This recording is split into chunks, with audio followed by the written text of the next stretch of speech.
দোস্ত, আল্লাহ সুবহানাহু ওয়া তাআলা জমিনে যত নবী পাঠিয়েছেন আলাইহিমুস সালাতু ওয়াস সালাম, এই নবী কেন পাঠিয়েছেন? আল্লাহ তাআলা যখন দেখেছেন তার বান্দা ধ্বংসের খাদে চলে গেছে, ওই বিপন্ন বিপর্যস্ত মানবতাকে রক্ষার জন্যে, ওই জাহান্নামের রাস্তায় ছুটতে থাকা মানুষগুলোকে টেনে তুলে জান্নাতের রাস্তায় উঠায় দেওয়ার জন্য, ওই অসুস্থ মানুষগুলোকে সুস্থ করার জন্যে আল্লাহ সুবহানাহু ওয়া তাআলা যুগে যুগে হযরত আম্বিয়া আলাইহিমুস সালামকে দুনিয়ায় পাঠিয়েছেন। যেমন হযরত মূসা আলাইহিস সালামকে আল্লাহ দুনিয়ায় কখন পাঠিয়েছেন? আল্লাহ তাআলা যখন দেখেছেন বনি ইসরাঈলের উপর এমন নির্মম নিষ্ঠুর নির্যাতন চলছিল ফেরাউন এবং তার বংশের লোকদের, যে বনি ইসরাঈল নিঃশেষ হয় প্রায়। নির্যাতনের কিছু ধরন কোরআন আল কারীমের মধ্যে আসছে। হযরত মূসা আলাইহিস সালামের একটা বক্তব্য থেকে সূরা ইব্রাহিম 6 নম্বর আয়াত এখানে আসছে। কোন ধরনের নির্যাতন করত বনি ইসরাঈলের উপর ফেরাউন এবং তার গোষ্ঠী? আল্লাহ বলেন, وَإِذْ قَالَ مُوسَى لِقَوْمِهِ اذْكُرُوا نِعْمَةَ اللَّهِ عَلَيْكُمْ إِذْ أَنْجَاكُمْ مِنْ آلِ فِرْعَوْنَ يَسُومُونَكُمْ سُوءَ الْعَذَابِ وَيُذَبِّحُونَ أَبْنَاءَكُمْ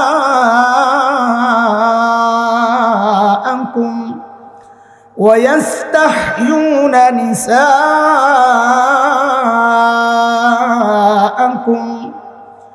وَفِي ذَلِكُمْ بَلَاءٌ مِّن رَّبِّكُمْ عَظِيمٌ।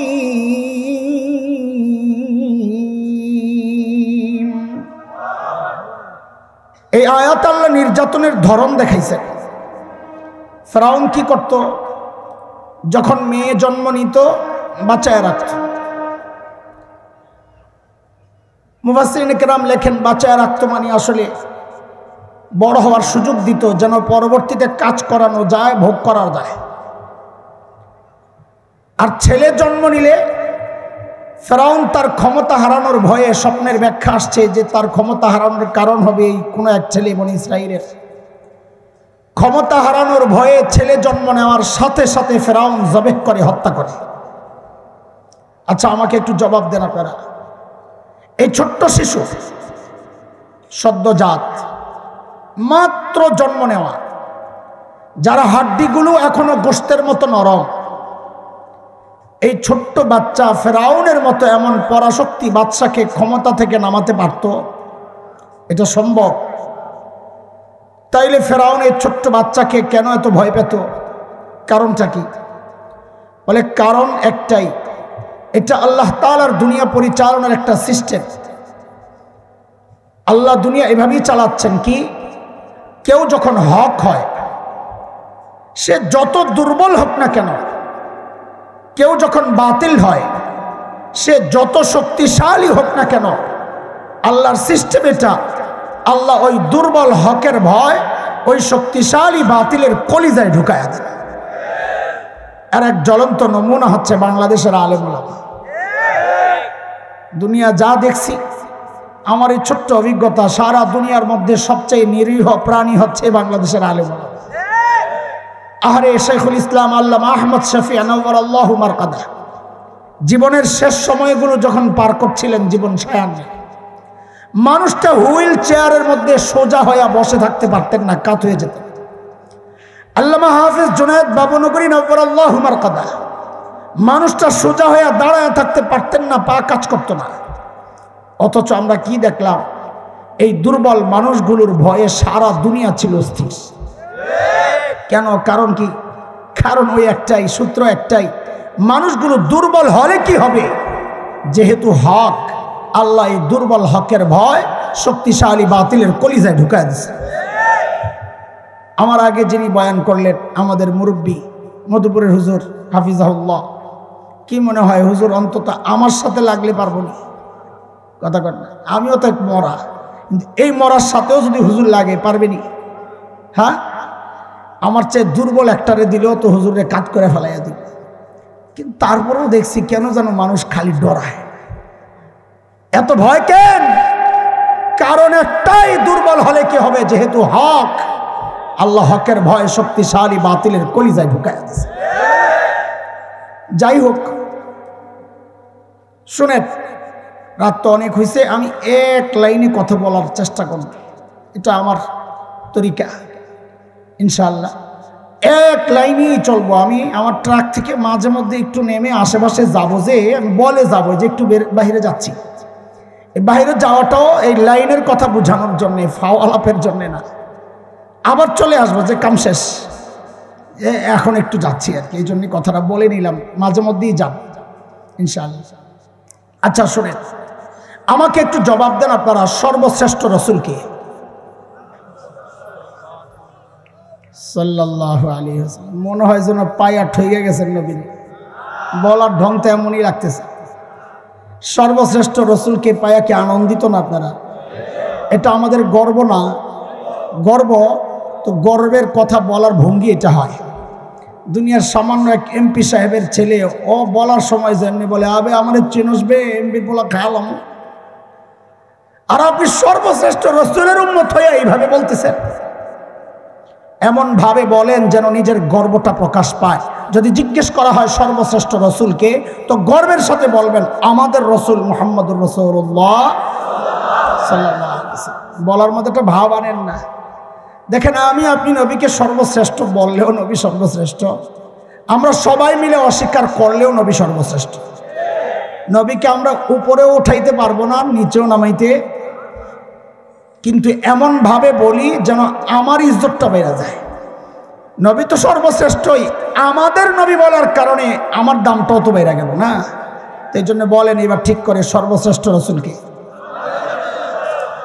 সাল্লাল্লাহু আলাইহি ওয়াসাল্লাম। ঠিক আছে, এখানে নাম্বার একটু কম পাইছেন, কিন্তু আরেকটা প্রশ্ন করি, এখানে কম পাইলে হবে না, তাহলে এভারেজে পাস করাই দিন। রোগী যদি ছোট হয়, ধরেন আমার মতো গলা ব্যথা, ঠান্ডা লাগছে, এই হালকা ছোট রোগের জন্যে এলাকার ডাক্তারের কাছে যায় মানুষ, না দেশের সবচাইতে বড় ডাক্তার তালাশ করে? হ্যাঁ হ্যাঁ, ঠিক আছে, নাম্বার পুরাই। কিন্তু রোগী যদি বড় হয়,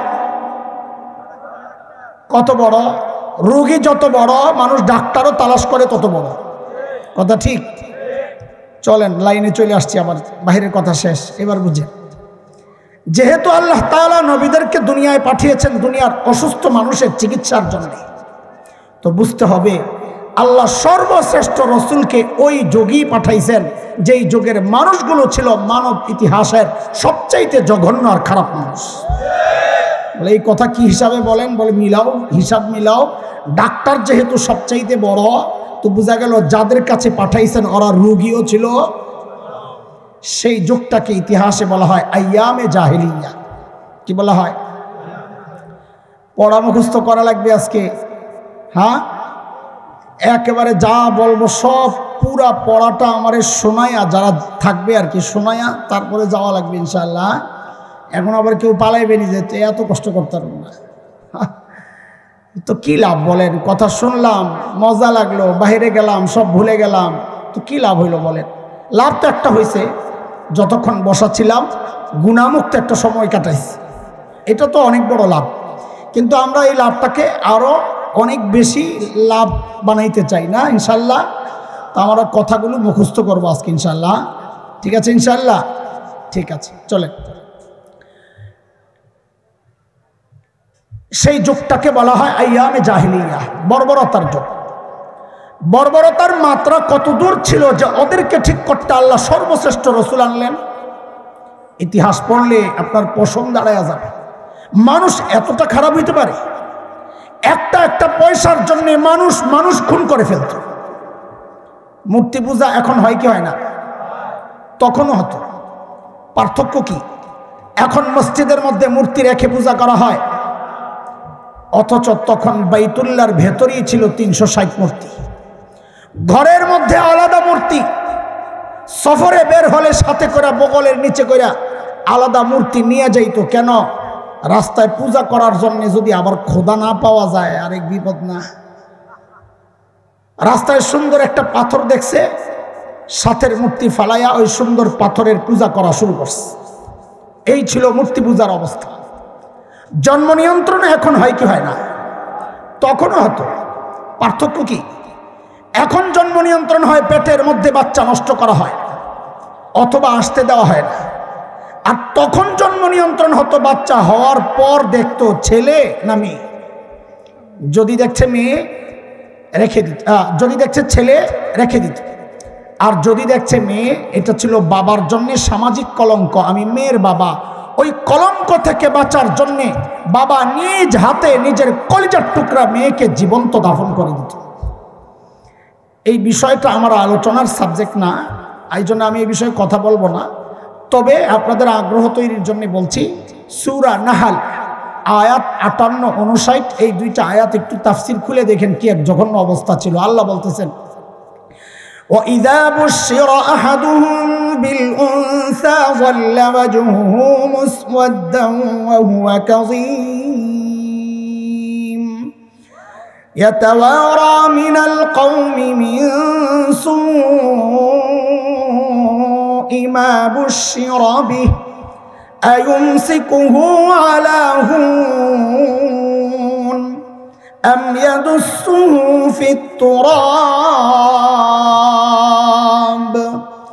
أَلَا سَاءَ مَا يَحْكُمُونَ।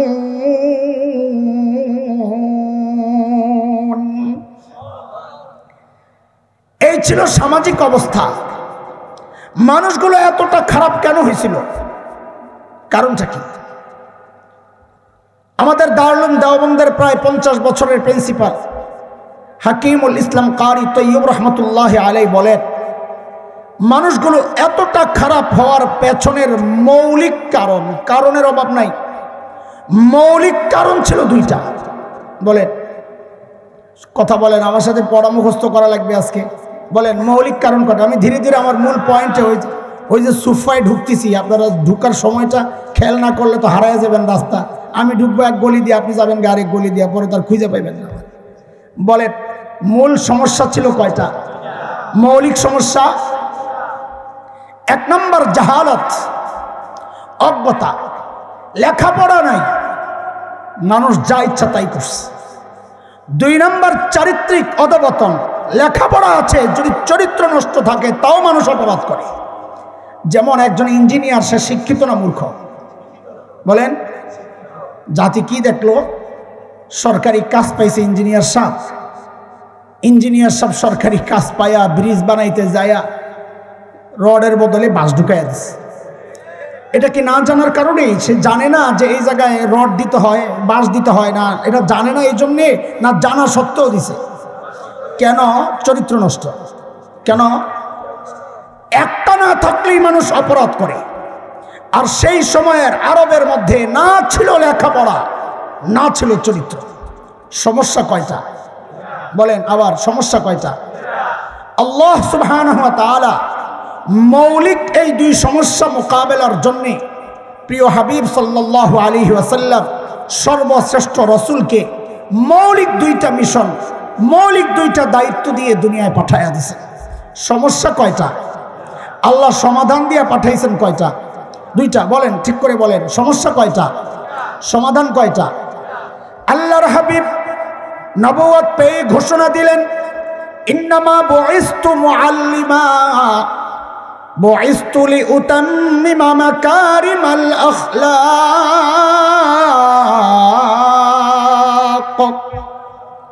নবী ঘোষণা দিলেন, আল্লাহ আমাকে শিক্ষক বানায়া দুনিয়ায় পাঠাইছেন। আমাদের নবী কি ছিলেন? বলেন। হ্যাঁ, এটা মুখস্থ করা লাগবে, আমার আবার পরে কাজে লাগবে। আমি একটু একটু করে আগাইতেছি, জোর লাগাইতেছি, মনে না রাখলে পরে বোঝানো কঠিন হবে। বলেন, আমাদের নবী কি ছিলেন? আবার বলেন। আমাদের নবীকে বলা হয় উম্মি নবী। উম্মির অর্থ না বুঝার কারণে অনেকে অর্থ করে মূর্খ, জাহেল, নাউযুবিল্লাহ মিন যালিক। আমাদের নবী জাহেল হবেন থাক দূরের কথা, তিনি ছিলেন সব শিক্ষিত মানুষের শিক্ষক।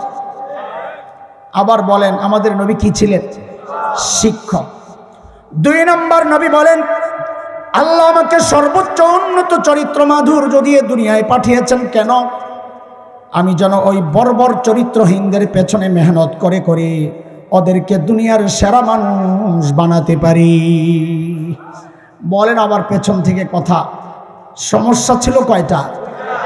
জাহালত মোকাবেলার জন্য আল্লাহ নবীকে শিক্ষক বানায়া পাঠাইছেন। চরিত্রহীনতা মোকাবেলার জন্য আল্লাহ নবীকে সর্বোত্তম চরিত্র দিয়া পাঠাইছেন। আবারও জিজ্ঞেস করি, আমাদের নবী কি ছিলেন?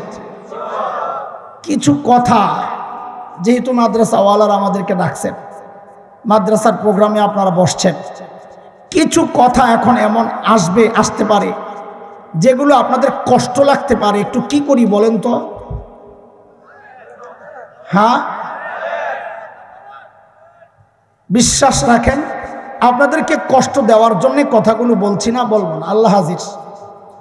কথাগুলো বলছি আপনাদের হৃদয়ে আফসোসের আগুন জ্বালাইতে। বলেছি আমি, ওই সুফা আর এই সুফার মাঝখানের যে বন্ধন, এর মাঝখানে যারা আছে তাদের অবস্থা, আপনারা যারা এই বন্ধনের সাথে নিজেদেরকে জুড়াইতে পারেন নাই আপনাদের অবস্থা, এই দুইটা বিষয় আমি আপনাদের সামনে তুলতে চাই। এই তুলতে গেলে অনেকের কষ্ট লাগবে, কিন্তু মনে রেখেন, ছোটবেলায় কনকনে শীতে মা যখন খুব ডলাডলি দিয়া গোসল করাইছিলেন, আরাম লাগছে না কষ্ট লাগছে? হ্যাঁ, আচ্ছা, আপনার এই যে মায়ে কষ্ট দিয়েছে, আপনার ক্ষতির জন্য না উপকারের জন্য? আমরা মৌলবীরাও যখন বয়ান করি না, আমাদের বয়ানগুলা দুই রকমের বয়ান হয়। বিশেষ করে আমারটাই আমি বলি, আমার বয়ান কখনো ওয়াজ হয়, ওই ওয়াজ মাহফিল, কখনো ওয়াজ হয়, আবার কখনো ওয়াশ হয়। কি হয়?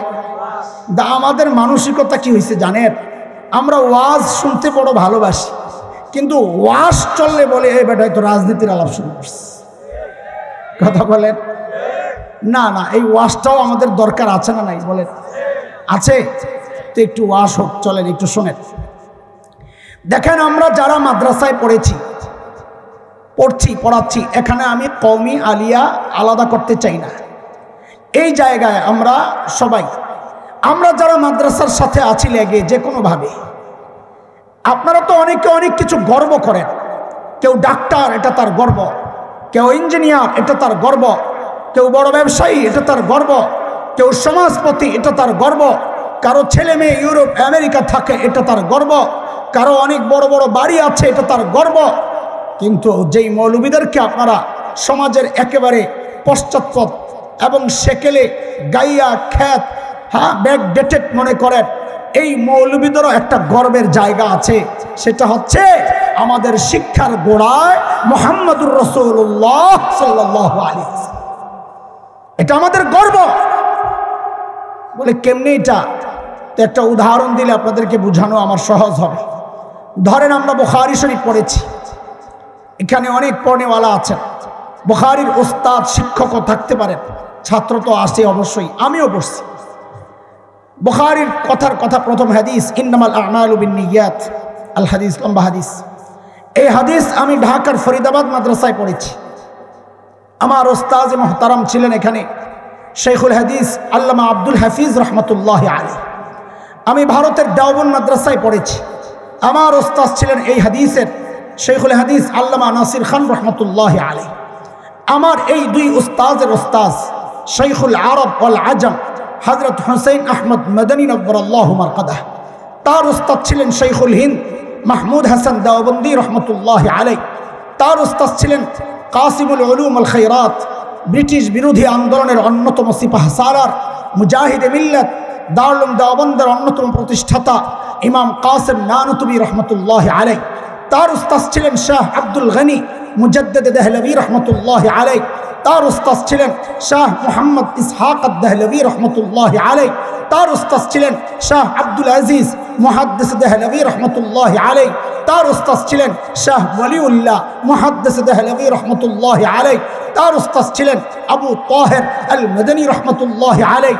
তার উস্তাদ ছিলেন ইব্রাহিম কুর্দি রহমতুল্লাহি আলাইহি, তার উস্তাদ ছিলেন আহমদ আল কুশাশি রহমতুল্লাহি আলাইহি, তার উস্তাদ ছিলেন আহমদ আশ-শানাবি রহমতুল্লাহি আলাইহি, তার উস্তাদ ছিলেন জাইনুদ্দিন আল মিসরি রহমতুল্লাহি আলাইহি, তার উস্তাদ ছিলেন মুহাম্মদ আর-রমালি রহমতুল্লাহি আলাইহি, তার উস্তাদ ছিলেন আহমদ ইবনে আলী আল হাজ আল আসকালানি রহমতুল্লাহি আলাইহি, তার উস্তাদ ছিলেন ইব্রাহিম আত-তানুখি রহমতুল্লাহি আলাইহি, তার উস্তাদ ছিলেন আবুল আব্বাস আল হাজ্জার রহমতুল্লাহি আলাইহি, তার উস্তাদ ছিলেন আবু আলী আজ-জুবাইদি রহমতুল্লাহি আলাইহি, তার উস্তাদ ছিলেন আবুল ওয়াক্ত আস-সিজজি রহমতুল্লাহি আলাইহি, তার উস্তাদ ছিলেন আবুল হাসান আদ-দাউদি রহমতুল্লাহি আলাইহি, তার উস্তাদ ছিলেন আবু মুহাম্মদ আস-সারাখসি রহমতুল্লাহি আলাইহি, তার উস্তাদ ছিলেন আবু আব্দুল্লাহ ফিরাব্বি রহমতুল্লাহি আলাইহি, তার উস্তাদ ছিলেন মুহাম্মদ ইবনে ইসমাঈল ইমাম বুখারী রহমতুল্লাহি আলাইহি, তার উস্তাদ ছিলেন হুমায়দি রহমতুল্লাহি আলাইহি, তার উস্তাদ ছিলেন সুফিয়ান আস-সাউরি রহমতুল্লাহি আলাইহি, তার উস্তাদ ছিলেন ইয়াহইয়া ইবনে সাঈদ আল আনসারী রহমতুল্লাহি আলাইহি, তার উস্তাদ ছিলেন মুহাম্মদ ইবনে ইব্রাহিম আত-তাইমি রহমতুল্লাহি আলাইহি, তার উস্তাদ ছিলেন আলকামা ইবনে ওয়াক্কাস আল-লাইসি রহমতুল্লাহি আলাইহি, তার উস্তাদ ছিলেন উমর ইবনুল খাত্তাব রাদিয়াল্লাহু আনহু, তার উস্তাদ ছিলেন মুহাম্মদুর রাসূলুল্লাহ সাল্লাল্লাহু আলাইহি ওয়াসাল্লাম। বলেছি সেই মদিনার সুফা আর এই মাদ্রাসাতুস সুফা পর্যন্ত আমাদের যেই বন্ধন, সেই কথা বলছি আপনাদেরকে। আমাদের গর্বের জায়গা এটা, আমাদের গোড়ায় মুহাম্মদুর রাসূলুল্লাহ সাল্লাল্লাহু আলাইহি ওয়াসাল্লাম। এখন একটু বিনয়ের সাথে জিজ্ঞেস করি, কষ্ট নিয়েন না, আগেই মাফ চাইয়া নিছি। আপনারা যারা মাদ্রাসায় পড়েন নাই, আপনাদেরকে যদি জিজ্ঞেস করি আপনার শিক্ষার গোড়ায় কে, আপনি হাঁ করে তাকায়া থাকবেন আমার শিক্ষার গোড়ায় কে। কিন্তু আমাদের একটু কষ্ট আছে, কিছু কষ্ট আপনাদেরকে না বললে ভিতরে তো জলে শেষ হয়ে যাচ্ছে। একটু কষ্টগুলো আপনাদেরকে শেয়ার করে। এই যে শিক্ষার গোড়ায় এই যে গর্বের পরিচয়টা আমাদের, এই গর্বের পরিচয় তো মৌলবীরা আল্লাহর কাছ থেকে একা ঠিকাদারি নিয়ে আসে নাই যে আর কেউ দিতে পারবে না। সুযোগ তো আপনাদেরও ছিল, কিন্তু পারছেন না কেন? কেন দিতে পারছেন না জিজ্ঞেস করি আপনাদেরকে। পারছেন না এই জন্যে কুচক্রীরা আপনার সন্তানের সামনে এমন এক সিলেবাস রেখেছে যেই সিলেবাস পড়ে এই গর্বের পরিচয়টা দেওয়া যায় না। শুধু তাই নয়, এক গর্বের পরিচয় থেকে আপনাদেরকে তো বঞ্চিত করা হয়েছেই। আমাদের আরেকটা গর্বের পরিচয় আছে, আমরা কার সন্তান? কার সন্তান? আদম সন্তান না? না না, এখন থেকে আমরা বলবো আমরা নবী আদমের সন্তান। কি বলবো? বলেন বলেন, কার সন্তান? কেন? গর্ব করার সময় বাবার যদি ভালো কোনো পরিচয় থাকে এটা বলতে হয়। আপনার বাবার নাম আব্দুল্লাহ, আপনার বাবা এমপি সাহেব।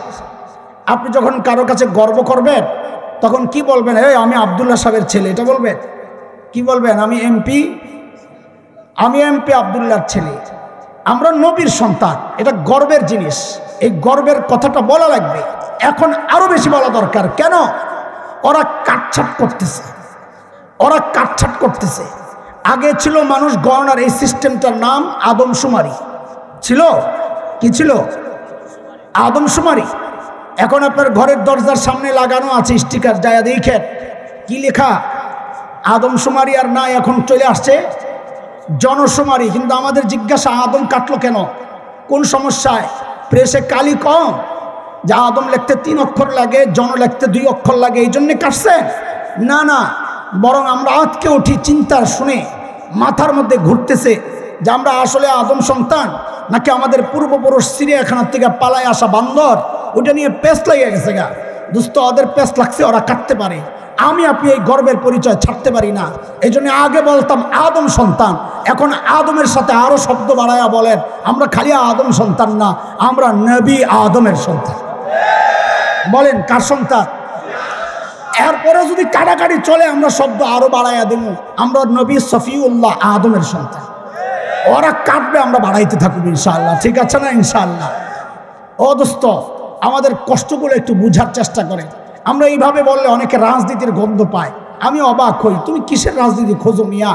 শুনেন, আপনাদের সন্তানদেরকে আপনাদেরকে ওই গর্বের পরিচয় থেকে আগেই বঞ্চিত করা হয়েছে। আপনারা এখন বলতে পারেন না আমাদের শিক্ষার গোড়ায় মুহাম্মদুর রাসূলুল্লাহ সাল্লাল্লাহু আলাইহি ওয়াসাল্লাম। সাম্প্রতিককালে আরেকটা গর্বের পরিচয় থেকে আপনার সন্তানকে বঞ্চিত করার কঠিন এক চক্রান্ত হয়েছিল। আলেম ওলামাদের প্রতিবাদের মুখে, মাননীয় প্রধানমন্ত্রীর হস্তক্ষেপে তারা পিছু হটতে বাধ্য হয়েছে। তারা চেষ্টা করেছিল প্রমাণ করার জন্য বিজ্ঞান দিয়ে যে না, আমরা আদম সন্তান না, আমাদের পূর্বপুরুষ আদম মানুষ ছিল না, বানর ছিল। এই আরেকটা গর্বের পরিচয় থেকে আপনাদেরকে বঞ্চিত করা হয়েছিল। কিন্তু আমরা অবাক হয়েছি, আমরা বিস্মিত হয়েছি। কেন আপনারা চুপচাপ আছেন? কোনো প্রতিবাদ করেন নাই, নিজে প্রতিবাদ করেন নাই, আলেমরা প্রতিবাদ করে বহু পোড়া কপাল এই প্রতিবাদে আলেমদের বিরুদ্ধে দাঁড়াইছেন। মিয়া, সব জায়গায় রাজনীতির গন্ধ খুঁজেন, এটার মধ্যে রাজনীতি নাই। এটা ইমানের ব্যাপার, এটা আমার বিশ্বাস আর আকীদার ব্যাপার, এটা আমার চেতনার ব্যাপার। সব জায়গায় বিচ্ছিন্ন থাকলে হয় না। রাজনীতির ময়দানে আমরা বিচ্ছিন্ন, কেউ নৌকায়, কেউ ধানের শীষ, কেউ লাঙ্গল, কেউ অমুক হাত পাখা, মনে চায় যারে মনে চায় ভোট দেন। কিন্তু যদি ইমানের ব্যাপার চলে আসে, যদি মানচিত্র টুকরার ব্যাপার চলে আসে, যদি স্বাধীনতা সার্বভৌমত্বের ব্যাপার চলে আসে, এখানে বিচ্ছিন্ন থাকলে হবে না। হাতে হাত রেখে, কাঁধে কাঁধ মিলাইয়া সম্মিলিত আওয়াজ উঠাইতে হবে, মুষ্টিবদ্ধ হাত উঠাইয়া উচ্চারণ করতে হবে, বাংলাদেশে নাস্তিকতার চর্চা করতে দেওয়া হবে না, চর্চা করতে দেওয়া হবে।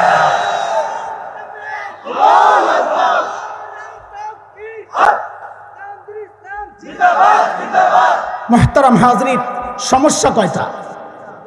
সমাধান কয়টা? কথা মনে আছে তো না? হ্যাঁ, মুখস্থ করেন। সমস্যা কয়টা? সমাধান। আল্লাহর হাবিব ওই 2 মিশনে যখন ওই বর্বরদের পেছনে মেহনত শুরু করলেন, আহারে এখন বর্বরদের পরিচয় পাল্টায়া গেছে। এখন আর ওরা বর্বর নেই। বলে তো নতুন পরিচয়টা একটু বলেন না। বলে আমি কি বলবো? আল্লাহকে জিজ্ঞেস করো। মালিককে জিজ্ঞেস করলাম, মালিক ওই বর্বরদের নতুন পরিচয় বলেন। আল্লাহ জানায়া দিলেন, সীমাহুম ফি উজুহিহিম মিন আসারিস সুজুদ, ওদের চেহারার মধ্যে সেজদার চিহ্ন দেখবা। বলে সেজদার চিহ্ন তো বাহির দিয়া, তার বাহিরে ফিটফাট, আবার ভেতরে সদরঘাট কিনা? আল্লাহ বলেন, না না না, আমার নবীর সাহাবীরা বাহিরও 1 নাম্বার, ভেতরেও 1 নাম্বার। বলে ভেতরে 1 নাম্বার আমরা বুঝবো কেমনে? বলে তোর বুঝার দরকার কি? আল্লাহ বলেন, আমি ওদের কলবের পরীক্ষা নিয়েছি, ওই পরীক্ষায় ওরা পাস। মালিক বলেন, উলাইকাল্লাযীনা ইমতাহানাল্লাহু কুলুবাহুম লিত্তাকওয়া লাহুম মাগফিরাতুন ওয়া আজরুন আযীম। নবীকে জিজ্ঞেস করলাম, ইয়া রাসূলুল্লাহ, ওই বর্বরদের পরিচয়টা বলেন না, নতুন পরিচয় বলেন। আল্লাহর নবী যেন বলে উঠলেন, রে আমার সাহাবীদেরকে তোরা বর্বর বলিস না, ওরা আর এখন বর্বর নাই। তো বলে নতুন পরিচয় বলেন। তো আল্লাহর নবী বলেন, খায়রুল কুরুনি করনি, ওরা আর বর্বর নাই, ওরা এখন মানব ইতিহাসের শ্রেষ্ঠ মানুষ হয়ে গেছে।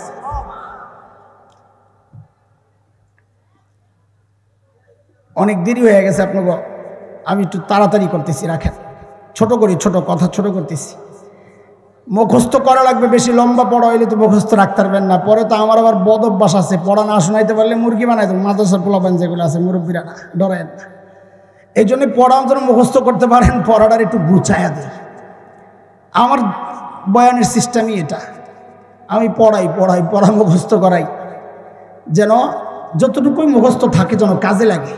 আর আসলে মূল পরিচয় তো মাদ্রাসাওয়ালা, মাদ্রাসায় পড়াই, এটাই মূল পরিচয়। এই জন্য বয়ান ওইভাবেই করি যেন পড়া মুখস্থ হয়।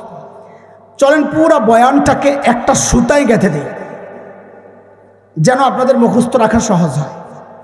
এই পর্যন্ত যা বলেছি, সামনে যা বলবো ইনশাআল্লাহ তাআলা, এই পুরা বয়ানটা 6 কথার বয়ান। বলেন তো কয় কথা? বলেন কয় কথা? আরো জোরে, আরেকবার। সাহাবীদেরকে নিয়ে 3 কথা, আর আমার মতো জাহেলকে নিয়ে 3 কথা। কয় কথা হইল? হ্যাঁ, এই 6 কথা মুখস্থ রাখতে পারলে বুঝবেন যে পুরা বয়ান আমার হাতে আজকে, যা করে আল্লাহ। সাহাবীদেরকে নিয়ে 3 কথা, কি সেটা?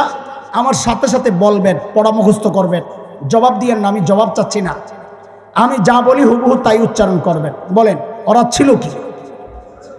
সবাই না বললে তো হবে না। ওরা ছিল কি? অবাক হওয়ার মতো একটা ভাব নিয়ে বলেন হইল কি? আবার আবার ওরা ছিল কি? হইল কি? মাঝখানে ঢুকলো কি? এবার বুঝেন তো, বলতে মজা লাগবে। ওরা ছিল কি? ছিল মানব ইতিহাসের সবচাইতে খারাপ মানুষ।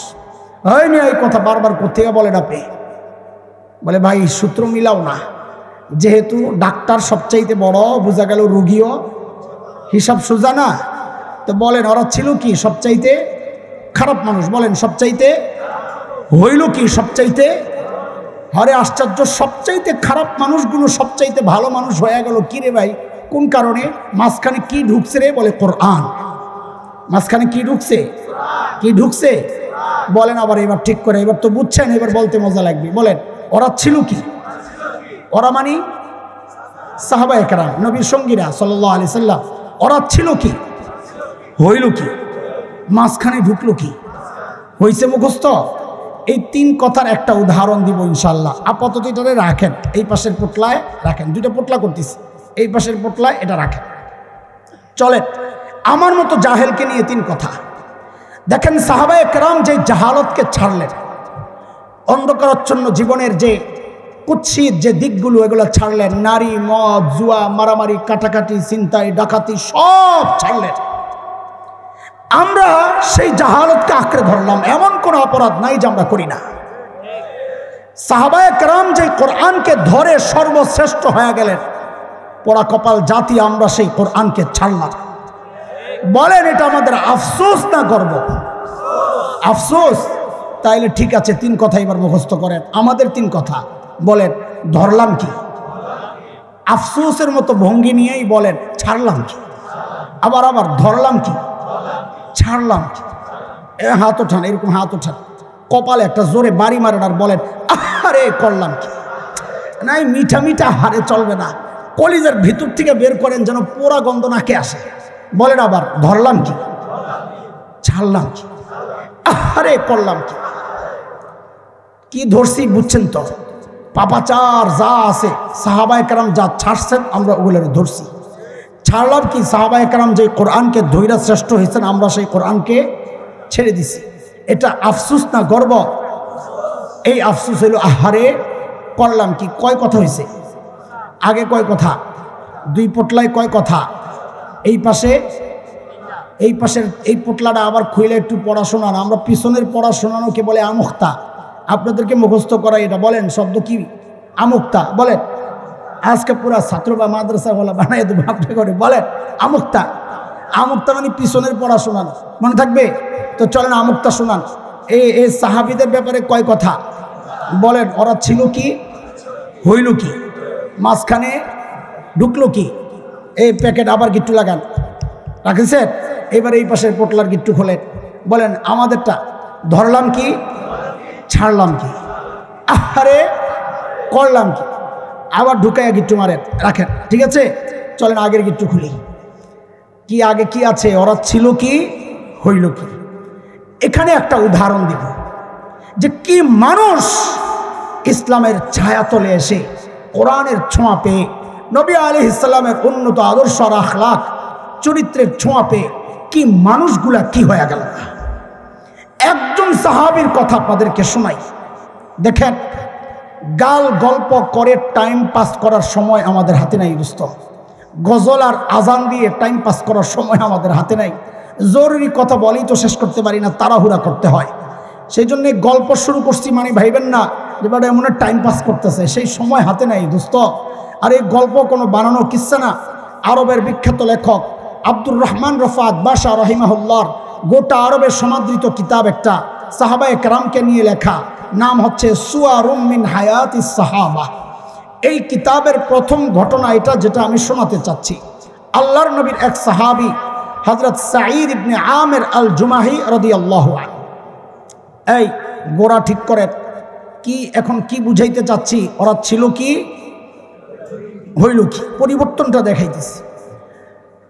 হযরত সাঈদ ইবনে আমির আল জুমাহি মুসলমান হয়েছেন একটু দেরিতে, হিজরতের পর। হযরত খাব্বাবের শাহাদাতের দৃশ্য দেখা দিল পাল্টাইছে। তো দেরিতে মুসলমান হলে কি হবে? ঈমান ছিল বড় পাক্কা। কত পাক্কা?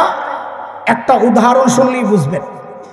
সাইয়েদনা ওমর রাদিয়াল্লাহু আনহু যখন খলিফা, ওমর নরম না গরম? ওই তাড়াতাড়ি বল, কেমন গরম? অনেক। আরে অনেকের একটা উদাহরণ শুনেন না, হাদিসে আসছে নবী আলাইহিস সালাম বলেছেন, ওমর যেই রাস্তা দিয়া চলে শয়তান ডরে আর ওই রাস্তায় নাই। আমারই পাইলে শেষ করে লাগবে ওমর। কতটা গরম ছিলেন। মাঝখানে একটা চুটকি শোনায় ফেলাই, বিশেষ করে মাদ্রাসাওয়ালারা মজা পাবে, আপনারাও পাবেন ইনশাল্লাহ। ওমর যেই রাস্তায় চলে শয়তান এই রাস্তায় চলে না, এটা তো হাদিস। মসজিদে নববীতে একটা গেট আছে বাবে ওমর, ওমর গেট। হযরত ওমর হয়তো দিক দিয়ে আসা যাওয়া করতেন, সেই স্মৃতি হিসাবে ওরা বানাইছে। শিয়ারা হযরত ওমরের ব্যাপারে অনেক বিদ্বেষ লালন করে। ওই যে আপনারা ইতিহাস তো জানবেন না, খাইবরের কাছে ফাদাক, একটা আর্দে ফাদাক, ওই জমিন নিয়ে হযরতে ফাতেমা রাদিয়াল্লাহু তাআলা আনহার সাথে আলী রাদিয়াল্লাহু তাআলা আনহু, হযরত আব্বাস রাদিয়াল্লাহু তাআলা ওনাদের সাথে একটু কথার এদিক হয়েছে আর কি। হযরত ওমর তো আবু বকরের রাস্তায় ছিলেন, আবু বকর নবী আলাইহিস সালামের রাস্তায় ছিলেন, যে নবীদের ওয়ারিশ হয় না। ওনারা চাইছেন ওয়ারিশ দরকার নেই, জমিনগুলোর দায়িত্ব আমাদেরকে দেন। এই নিয়ে একটু আপোষের মধ্যে ভুল বুঝাবুঝি হয়েছিল। ওইটারে রেস্টটাই না, ওরা হযরত ওমরের প্রতি ঘৃণা লালন করত, বিদ্বেষ লালন করত, যার কারণে ওই বাবে ওমর দিয়া ওরা আসা যাওয়া করে না, যে ওমর এদিক দিয়া চলছে আমরা চলবো না। আরবের এক বিখ্যাত সাহিত্যিক কি আজীব এক চুটকি লেখছেন, সর্বপ্রথম আমি যখন এটা পড়ি আমি নিজে হাসতে হাসতে শেষ, যে বেটার মাথায় এটা ঢুকলো কেমনি। তিনি লেখেন, ওমর আল্লাহ আপনার উপর রহম করেন, আপনি যখন জীবিত ছিলেন আপনি যেই রাস্তা দিয়ে চলতেন এই রাস্তায় শয়তান চলতো না, আর আজকে আপনি মারা গেছেন এখনো শয়তানের দোসররা ওই রাস্তা দিয়ে চলে না। সুবহানাল্লাহ। হযরত ওমর যখন খলিফা, হযরত সাঈদ ইবনে আমের আল জুমাহি যায়া বলেন কি, ওমর আল্লাহ দায়িত্ব দিয়েছেন ঠিকঠাক মতো আদায় করেন, নাইলে কিন্তু খবর আছে। বেটার কলিজার সাহস কি দেখছেন? এই সাহস কই পেয়েছে? মানুষ নিজে যত সৎ হয় তার সাহস তত উঁচা হয়। নিজের মধ্যে 2 নম্বরই থাকলে কথা বলে মিনমিন মিনমিন করে আর তেলের দাম বাড়ায়। কি বুঝছো? আল্লাহ জানে। পোলাবেন রাখ হুদাই তোরা ঠিক ঠিক করস। হযরত ওমর ধরছেন, মিয়া আমারে খালি ওয়াজ করে একা আমার উপর সব চাপাইয়া দিয়া, তোমরাও কিছু কাজের ভাগলো না। জোর করে ধরে সিরিয়ার এক শহর হিমসের গভর্নর বানায়া পাঠাইয়া দিছে। আমরা লাইনে তো চলতেছি না, চল একটু বাইরে যাই, আবার চলে আসবো ইনশাআল্লাহ বুঝানোর জন্য। যেই অঞ্চলের মানুষ যত ধনী হন, ওই অঞ্চলের জনপ্রতিনিধি যারা মেম্বার, চেয়ারম্যান, এমপি, তারাও ওই রকম ধনী হয়। এলাকার প্রভাব। আজকের দুনিয়ায় Bangkok, Singapore, Thailand, Dubai, Abu Dhabi, Karachi, Bombay, আমাদের চিটাগাং, এগুলো যেমন বাণিজ্যিক শহর, ওই সময়ে গোটা দুনিয়ার বাণিজ্যিক শহর ছিল সিরিয়া। এবার একটু বুঝে শুনে বলেন তো, সেই সিরিয়ার শহর হিমসের গভর্নর ধনী হওয়ার কথা না গরিব হওয়ার কথা? কেমন ধনী? মোটামুটি না অনেক? সময়ের সেরা ধনী হওয়ার কথা। যেমন এখন কাতারের আমির বললেই আমরা বুঝি অনেক বড় কিছু, সিঙ্গাপুর প্রধান বললেই বুঝি, ব্রুনাইয়ের প্রধান বললেই বুঝি একটা কিছু। হ্যাঁ, ওই সময়ের জন্য এটা ছিল এমন। তো দেখেন মানুষগুলো ছিল কি হইল কি দেখেন। হিমস থেকে এক দল আসছে হযরত ওমরের সাথে সাক্ষাৎ করার জন্য। হযরত ওমর তাদের সাথে কথাবার্তা বলার পর বললেন, তোমরা একটা কাজ করো, হিমসের গরিবদের একটা লিস্ট দাও আমারে, আমি বাইতুল মাল রাষ্ট্রীয় কোষাগার থেকে ওদের জন্য কিছু বরাদ্দ দিয়ে দিতে চাই। লোকেরা সুযোগ পাইয়া লিস্ট একটা করছে, লম্বা সুযোগ পাইছে। আমাকে মোহতামিম সাহেব যদি বলে মাদ্রাসাতুল সুফার গরিব একটা লিস্ট দেন, তা ওনারও লিস্ট একটা এত বড়, আমারে বলেছে সুযোগ পাইছি মানুষ দিবে, দেন এই যে লিস্ট একটা করছে লম্বা, নিয়ে হযরত ওমরের সামনে পেশ করছেন। ফুকারা ও হিমসের গরিবদের লিস্ট। আহারে কি মানুষ কি হয়ে গেছে দেখেন, কি মানুষের কথা শোনাইতেছি, যারা 1 পয়সার জন্যে মানুষ খুন করত, তাদের অবস্থা শোনেন। হযরত ওমর এই লম্বা লিস্ট ধইরা অবাক হয়ে তাকায় আছে। কেন? কারণ তিনি দেখেন যে এই গরিবের লিস্টের শুরুর দিকেই ওই হিমসের গভর্নর সাঈদ ইবনে আমের আল জুমাহির নাম। সাইয়েদনা ওমর জানতে চাইলেন, আমি এরকম ফাঁকে এরকম কি ব্যাপার, তোমাদের গভর্নর বুঝি গরিব মানুষ? হিমসের লোকেরা জবাব দিলেন, বালা আমিরুনা আফকারুনা, আমাদের গভর্নর শুধু গরিব না, হিমসের মধ্যে সবচাইতে গরিব। হায় হায়, হযরত ওমর এত খুশি হইছেন, সাথে সাথে 1000 স্বর্ণ মুদ্রা প্যাকেট করে দূত মারফত পাঠাইয়া দিয়েছেন, যাও আমার পক্ষ থেকে আমার সাইদকে এটা হাদিয়া দিয়ে আসো। কত কত? 1000 বুঝেননি আপনারা? 1 লাখ টাকা। হ্যাঁ, 1 স্বর্ণ মুদ্রা মানে 3.5 থেকে 4.5 ভরি সোনা। তার মানে 1000 স্বর্ণ মুদ্রা মানে 3,500 থেকে 4,500 ভরি স্বর্ণ মূল্যের যে অর্থ, এটা পাঠাইছেন। পাইলে কি করতেন? আচ্ছা কি করতেন পরে শুনে। দূত যখন হিমসে পৌঁছে এই হাদিয়া প্যাকেট পেশ করছে, খেয়াল করেন কি শোনাইতেছি আপনাকে, কি বুঝাইতেছি। ছিল কি ভাই, গোড়া তো ঠিক রাখা লাগবে, পিছনে আমুকটা ভুলে গেলে কিন্তু সবক বন্ধ, আবার পিছনে যাবো না, শেষে দেরি আমি জানি না। হযরত সাঈদ প্যাকেট খুলে যখন দেখলেন এই বিশাল অঙ্কের হাদিয়া তার জন্য, তিনি কি করলেন? সাথে সাথে প্যাকেটটাকে ছুঁড়ে মেরে চিৎকার দিয়ে বলে উঠলেন, ইন্না লিল্লাহি ওয়া ইন্না ইলাইহি রাজিউন। কি পড়ছেন? হাদিয়া পাইলে ইন্না লিল্লাহ পড়ে না আলহামদুলিল্লাহ পড়ে? আপনারা কি পড়তেন জানি না, আমার ইমানের যে হালত, আমি তো প্যাকেটটা লইয়া ভিতরে যাইয়া 4-5টা লাভ দিতাম খুশিয়ে, আর নিজেও আলহামদুলিল্লাহ পড়তাম, বউরে নিয়ে আলহামদুলিল্লাহ খতম পড়া শুরু করতাম। আর হযরত সাঈদ কি পড়ছেন? আল্লাহ নবী সাহাবী কি পড়ছেন? বউ তো এমন ভাবে ইন্না লিল্লাহ পড়ছেন, বউ তো ডরায় গেছে। আরে মদিনা থেকে দূত আসছেন, না জানি কোন দুঃসংবাদ নিয়ে আসছে, আল্লাহই জানে।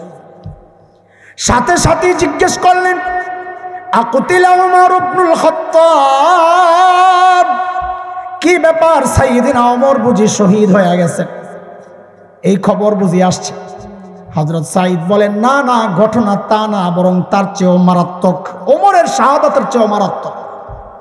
বউ তো আরো ডরে গেছে, বলে আকুতিলাল মুসলিমুনা ফি মারিকা, তাইলে কি কোনো যুদ্ধে মুসলমান ব্যাপকভাবে শহীদ হয়ে গেল কিনা? হযরত সাঈদ বলেন, না না, ঘটনা তাও না, তার চেয়েও মারাত্মক। বউ তো আরো ডরে গেছে, আরে বলেন না কি সমস্যা? হযরত সাঈদ বলেন কি শুনেন, আহা কি জবাব দিলেন, কেন ইন্না লিল্লাহ পড়লেন? কিয়ামত পর্যন্ত উম্মতে মুসলিমার নসিহত উপদেশ গ্রহণের জন্য এই একটা বাক্যই তো যথেষ্ট। হযরত সাঈদ কি বলতেছেন, কেন ইন্না লিল্লাহ পড়লেন? বলে, উদখিলাত আলাইয়া দুনিয়া লিতুফসিদা আখিরাতি, আরে আমার ঘরে দুনিয়া ঢুকায়া দেওয়া হয়েছে আমার আখিরাতকে বরবাদ করার জন্য। ছিল কি, হইল কি, খেয়াল করেন, শুনতে থাকেন।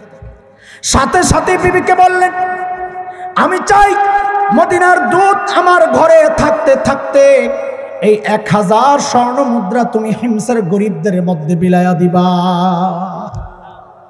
কি বুঝলেন বলেন? যা বুঝছি বললে অত সমস্যা না। কিসের সমস্যা? শাসকের মধ্যে যদি দিন থাকে, খেয়াল করে, শাসকের মধ্যে যদি দিন থাকে তো নিজের বরাদ্দের অর্থটাও জনগণকে বিলায়া দেয়। আর শাসকের মধ্যে দিন না থাকলে জনগণের বরাদ্দের টাকা মাইরা বিদেশে বাড়ি বানায়। কথা বলেন? হযরত সাঈদ যখন এই কথা বললেন, সব দিয়ে দাও, বউ তো আর আমাদের বউ না, না আপনার গোটা না, আমারটা দিয়েই বলি, আপনার যেই সিপা চাপা বাইরে কোন বিপদে পড়ি আমি বইলা, আমারটার উপর দিয়েই যাক দূরে আছে, সমস্যা নাই। আমার বউরে যদি বলতাম সব দিয়ে আলাও, একটা বেশকে যে মালো সব দিয়ে আলাম, ওই কি বেড়া, ঘরে কত কিছু লাগবো জানেননি, খবর আসলে তো জানি না। বেশি পিড়াপিড়ি করলে বলতো 2 ভাগ করেন, অর্ধেক আপনার অর্ধেক আমার, আমারটা থাক আপনারটা দিয়ে আলাম। হ্যাঁ, রাইখা ঘরেই খরচ করতো, বাপের ভাই পাঠাইতো না। কিন্তু সাহাবীর বউ, এই বউ তো আমাদের বউ না, কার বউ? কার বউ? সময় তো না, আমি খালি ঘড়ি দিঘা তাড়াহুড়া করি। পোলা ভাই শোন, যারা বিয়া করস নাই তো করে একটা ভালো পরামর্শ দিতে চাই, ফ্রি ফ্রি ফ্রি মানে কম দামি পরামর্শ মনে করিস না, এটা উপকার আসবে জীবনে বহুত, দিবিনি তোরা? মাশাআল্লাহ। অনেক বাচ্চাদের বিয়া দেরি হয়, কারণ খুঁজে পায় না, অনেক কারণ আছে, এর মধ্যে এটা একটা কারণ, তুই নিজে 2 নাম্বার বউ খুঁজস, রাবিয়া বসরিয়া বিয়া অনুভূতিকা, বলেন না? তুই 2 নম্বর হইলে আল্লাহ রাবিয়া বসরিয়ারে তোর কাছে কেন পাঠাইবো? আল্লাহ কি জালেম নাকি গাদা যে ওই মহিলাটারে মেয়েটারে ঠকাবেন? হ্যাঁ, তুই 2 নম্বর হইলে 2 নম্বর তালাশ কর, তাড়াতাড়ি বিয়ে হয়ে যাবে। এটার একটা সূত্র মুখস্থ কর, তো কাজে লাগবে। আমি তুই মনে করিস অভদ্র হুজুর, এটা কলিজার ডাক। তুই এর মধ্যে যে আবেদন আছে, তুমির মধ্যে ওই আবেদন নাই। কি বলেন আপনারা? আমার অনুভূতি এটা। তুই মানে একদম কলিজার ডাক। এই জন্য আমার মনে করছে এই অভদ্র বেটারে বসাইছি এখানে। আমার সাথে সাথে বল, তোরা কাজে লাগবে। শোন, বল জেসকার লগে তেসকা, বল বল জেসকার লগে। হ্যাঁ বল। এটা কোরআনের কথা রে, আমার কথা না। সূরা নূরের মধ্যে আসছে না, আল খাবিসাতু লিল খাবিসিনা ওয়াল খাবিসুনা লিল খাবিসাত ওয়াত-তাইয়িবাতু লিত-তাইয়িবিনা ওয়াত-তাইয়িবুনা লিত-তাইয়িবাত উলাইকা মুবাররাউনা মিম্মা ইয়াকুলুন লাহুম মাগফিরাতুন ওয়া রিজকুন কারীম।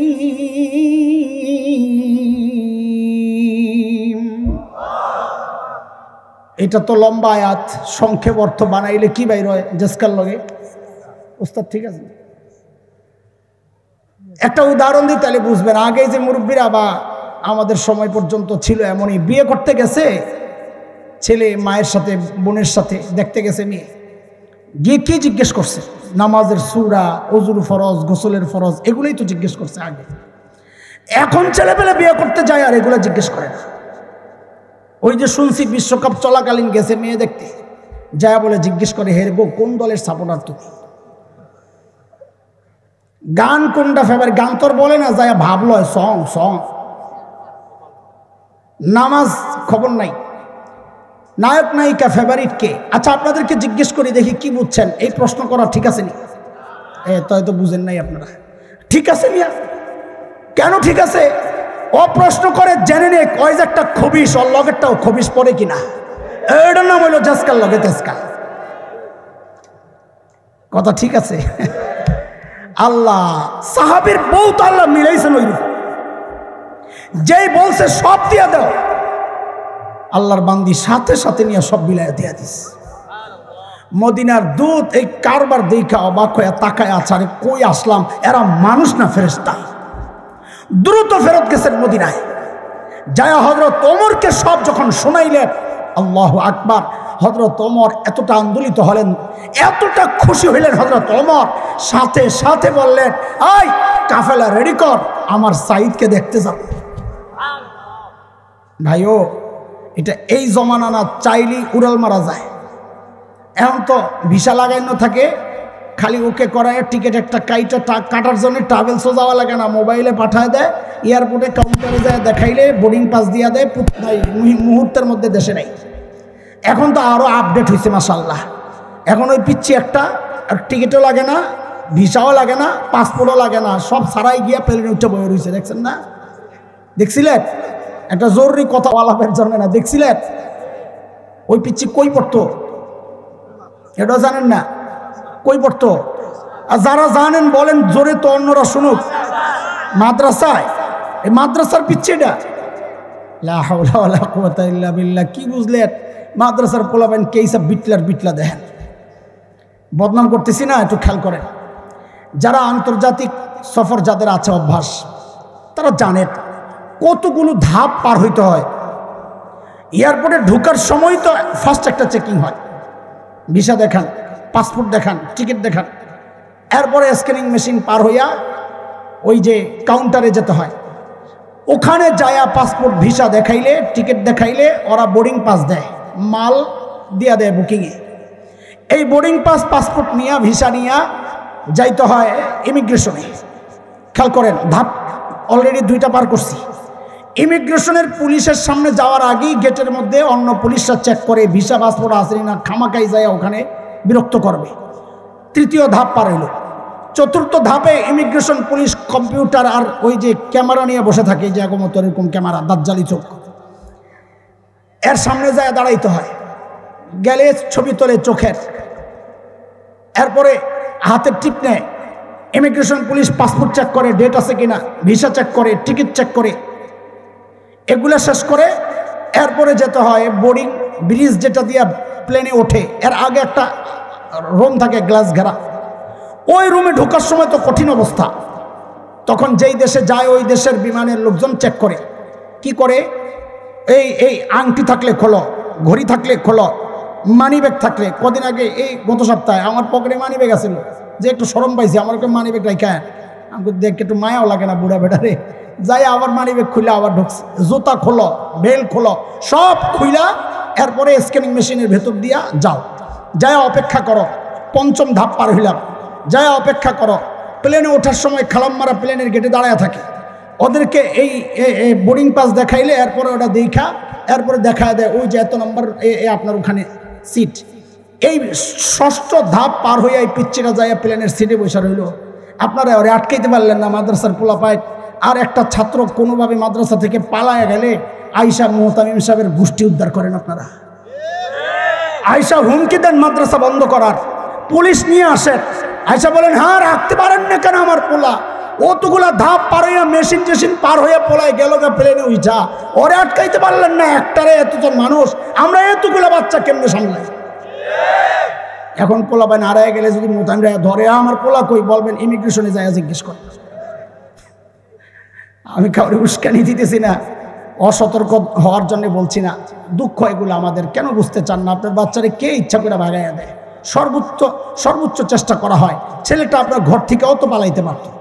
দুজন মিলেন, দোয়া করতে থাকেন, দুজনে চেষ্টা করতে থাকেন। পেরেশানি আপনার যেমন আমাদেরও তেমন। শুধু মাদ্রাসা বন্ধ করে দেওয়ার হুমকি দেওয়া, এটা কোনো ভালো লক্ষণ না। এই হুমকিওয়ালা বাবার সন্তান কোনোদিন আলেম হইতে পারবে না। আমি চ্যালেঞ্জ করলাম, এটা সম্ভব না, এটা হবে না। যাই হোক, অন্যদিকে চলে গেছে। চলেন, সাইয়েদনা ওমরের কাফেলা যখন হিমসে ঢুকে, গোটা হিমস যেন ভেঙ্গে পড়ে। চারদিক থেকে মানুষ ছুটে ছুটে আসতেছে। কেন? মদিনা থেকে আমাদের আমিরুল মুমিন আসতেছেন, আল্লাহর নবীর শ্রেষ্ঠ সাহাবী আসতেছেন এক নজর দেখার জন্য। হাজারো মানুষ জমা হয়ে গেছে। হযরত ওমর চিন্তা করলেন, এত মানুষ যেহেতু আসছে, সাইদকে আমি তো ভালো জানি, জনগণ কেমন মনে করে এটা একটু এই সুযোগে পরীক্ষা করে নেওয়া যাক। অনেক সময় দেখা যায় নেতার কাছে নেতা ভালো, মার্কা নিয়ে গেছে এলাকার মানুষ স্বতন্ত্র আরেকজনকে দাঁড় করাইয়া দিছে, মার্কা পাশ করে নাই, স্বতন্ত্র বাস করছে, হয় না এমন? হযরত ওমর চিন্তা করলেন, আমি তো সাইদকে ভালো জানি, কিন্তু জনগণ কি বলে। ডাক দিয়া জিজ্ঞেস করলেন, আয় হিমসের মানুষ, আপনাদের গভর্নরের বিরুদ্ধে কারো কোনো অভিযোগ আসেনি? থাকলে দাঁড়ান, দেখেন কি অবস্থা। হ্যাঁ, জনতার আদালতে শাসককে আসামির কাঠগড়ায় দাঁড়া করায় দিয়েছেন। এটা ইসলামের সৌন্দর্য। বলার সাথে সাথে কোণা থেকে বুড়া দাঁড়ায় গেছে, আছে অভিযোগ আছে। মানুষের অভ্যাস, মানুষ বড় অনুকরণ প্রিয়। আপনি আপনাদের রাস্তার মাঝখানে পাশে এক জায়গায় ঘাটটা ব্যথা করতেছে, এই ঘাটটার মধ্যে এরকম ধইরা এরকম উপরের দিকে তাকায় থাকেন কিছুক্ষণ, দেখবেন পাশে দিয়ে যারা যাবে অধিকাংশ দাঁড়ায় দেখবে আপনি কি দেখতেছেন। কথা বলে না, যে একজন দাঁড়ায় গেছে সাথে সাথে আরো তিনজন। হযরত ওমর বলেন, কারে দেখতে আসলাম? এর বিরুদ্ধে অভিযোগের শেষ নাই। আরে কি বুঝাইতেছি বলেন, পিছনের আমুকটা শোনা ছিল কি? মাশাআল্লাহ, মাশাআল্লাহ। দেখেন কি অবস্থা। এক পয়সার জন্য যারা মানুষ খুন করত, কোরআনের ছোঁয়ায়, নবীর ছোঁয়ায় আজকে তাদের পরিবর্তিত জীবনটা দেখেন। বলেন আপনার কি সমস্যা? এক নম্বর জন দাঁড়ায় বলছে, আমিরুল মুমিনিন, আমাদের গভর্নর না মাসে একদিন অফিসে আয় না। জি, মাসে কয়দিন? আর আমরা তো সপ্তাহে ছুটি কাটাই 2 দিন, আরো কত বন্ধ। সুবহানাল্লাহ, এই দিবস ওই দিবস, এই দিবস। 20-30 বছর পরে যেভাবে দিবস খালি বাড়তেছে, এরপরে না জানি ওরা আর কোনো দিবস খুঁজা না পাইয়া দিব, বিয়া দিবস, তালাক দিবস, জামাই বউ ঝগড়া দিবস, আল্লাহ জানে আরো কত দিবস বাহির হয়, আল্লাহ জানে। যেভাবে চলতেছে দুনিয়া, ইসলামী শাসন ব্যবস্থায় জনগণের অভিযোগ, গভর্নর মাসে কয়দিন আসে না। হযরত ওমর তো রাগ হয়ে গেছে। সাইদ জবাব দাও, কেন তুমি একদিন আসো না? আসামির কাঠগড়ায় আমি যা বলি ওইটা বলেন তো, সামনের কথাটা বুঝতে মজা লাগবে।